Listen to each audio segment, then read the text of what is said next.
A quick look at the number of people going to the gym will tell you how conscious people are becoming about their health and wellness. Nowadays, people are more careful about what they eat. But one aspect that's often neglected for a balanced lifestyle is the environment. An awareness that our homes, office buildings, and other spaces we move in directly affect our health. Energy sources such as light fixtures, appliances, and even cell phones can cause what is called electro-stress that sometimes translate to headaches, sleeplessness, and even behavioral problems. Here to tell us more about this is building biologist Joachim Herrmann. Share with us your comments and ask us your questions through our text lines at 0926-667-4541 and 0927-4144-777. Good morning. Welcome to the Philippines. Welcome to Mornings at ANC. It's such a treat for us to have you on the show. Well, your job is very rare. You have a very unique profession. You're a building biologist. And basically, what is building biology? Give us an overview of what that is. Building biology basically looks at the relationship between our home and indoor environments and our health. Okay. And that's why it's a new way of thinking about the environment. We know that the smog and the pollution affects our health. Right. And outside in Australia, especially where I'm living, the sun affects our health. Right. We never think about what's happening indoors and how that relates to our health. Because, I mean, when we live indoors, we're presuming that the whole purpose of having shelter, it's called shelter, right? Yes. You're already protected from the dangers of outside. Let's say the rain, the sun, the pollution of the smog and everything. But what are the dangers that lie in people's homes and office buildings? The biggest danger is the illusion of shelter. Okay. I think we've evolved for hundreds of thousands of years with our senses that tell us when there is danger. Okay. And if something big and ugly comes, we run. And if it's small, we eat it. And if it's bitter, we don't eat it. So we rely on our senses. And there are many things in our modern world and our indoor environment that we don't have senses for to perceive. For example, we talked about phone radiation that you mentioned, and wireless. And that creates a cocktail of radiation inside our home where we think we are sheltered, but we don't have, because it's not loud or smells bad, we think it's all right. And there are no symptoms, I guess, at least none that are seen early on. That's right. There are no immediate symptoms, and often, even if there are symptoms, people don't relate them because they can't feel anything wrong.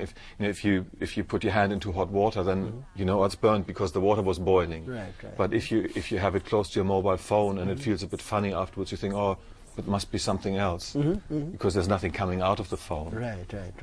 Okay. So when you do a study of an environment, a home or an office, what are the things that you look for? And we see you brought some of your equipment here. Interesting looking things actually on the table. But what are the things that you really look for? What are the priority items that you look out for? I look for the different areas in building biology that I cover. One is biological, which covers molds. And when you have a musty smell, that can be quite detrimental to health. Chemical, which mostly concerns itself with volatile organic compounds, solvents, that even fume out of furniture, out of paints, out of cleaners. Then there is physical, asbestos is a prime example of that, and high amounts of dust. And electrical, and which includes fields from the wiring that we have in our homes. Even wiring? Okay. Yeah, even wiring. Yeah, every wire has a field around it. Right. And if you sleep in that, it's a foreign energy that the body has to retain its integrity against. So all night the body works hard, and in the morning people wake up and they're exhausted, even though they slept all night and don't know why. And it's often the case. Or sleeping problems. I regularly help people to sleep better. Wow. And that's because of the electricity. We don't sense perceive it, but afterwards, once it's fixed, they always say, it feels so much more peaceful in my home. Okay. How do you fix them? Do you advise your clients to actually do rewiring and remodeling in their homes, or other things that they can put to augment it? There is a variety of solutions to fit every home. So there are devices that are called demand switches that only supply electricity if you actually need it. Okay. and you can shield wires, and you can rewire. That's the last resort, because that's which is the very most difficult costly one and to difficult, do. right? Yes. Yeah, because they're inside the walls and inside the structure of the home. Yes. All right. What are the dangers of these problems that you see in homes? What dangers do they cause to humans' health? The biggest problem is that the impact is slow and constant. Okay. So you don't get sick from doing one thing at one time. I mean, you may it's see the because it's difference in your sleep. Yes. That's something that may be immediate. But what are the long-term effects that we don't see yet? Yes. It first of all, it tires and undermines your immune system and your physiological integrity. And then you get more susceptible to diseases. Okay. If you're strong and well rested and the virus comes, nothing happens. Right. If you're weakened and struggling, your body is struggling all the time with all kinds of other stresses in life that we're also exposed to, then you're more susceptible and you catch the virus and you get cancer.